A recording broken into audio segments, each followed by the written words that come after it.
Cable operators association of Bangladesh কোয়াবের দ্বিবার্ষিক নির্বাচনে সম্মিলিত পরিষদ ৩৩টি পদে বিজয়ী হয়েছে। রাজধানীর এলিট কনভেনশন হলে ভোট গ্রহণ সকাল ৯টায় শুরু হয়ে একটানা বিকেল ৪টা পর্যন্ত চলে। ৬১০ জন ভোটারের মধ্যে ৪৫৩ জন ভোট দেন। ভোট পড়েছে ৭৪.26%। সন্ধ্যায় ভোট গণনা শেষ হলে সম্মিলিত পরিষদকে ৩৩টি পদে বিজয়ী ঘোষণা করেন নির্বাচন বোর্ডের চেয়ারম্যান আখতার হোসেন। এ সময় আগামীতে কেবল শিল্পকে ডিজিটালাইজেশনের মাধ্যমে গ্রাহকদের সর্বোচ্চ সেবা দেওয়া হবে বলে জানান কোয়াবের বর্তমান সভাপতি ABM সাইফুল হোসাইন।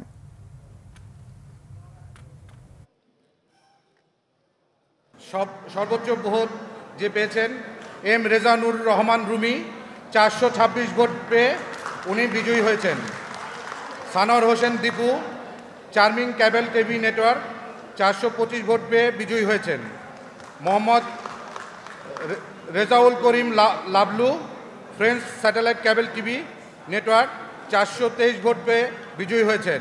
কেবল অপারেটর সেক্টরে যে সমস্যাগুলো বিদ্যমান আছে সেই সমস্যা সমাধানের জন্য আমরা কাজ করব। আমরা চাই আগামী দিনে এই কেবল টিভি সেক্টরটি একটি শক্তিশালী সেক্টর হিসেবে আমরা যেন এটাকে রূপান্তর করতে পারি।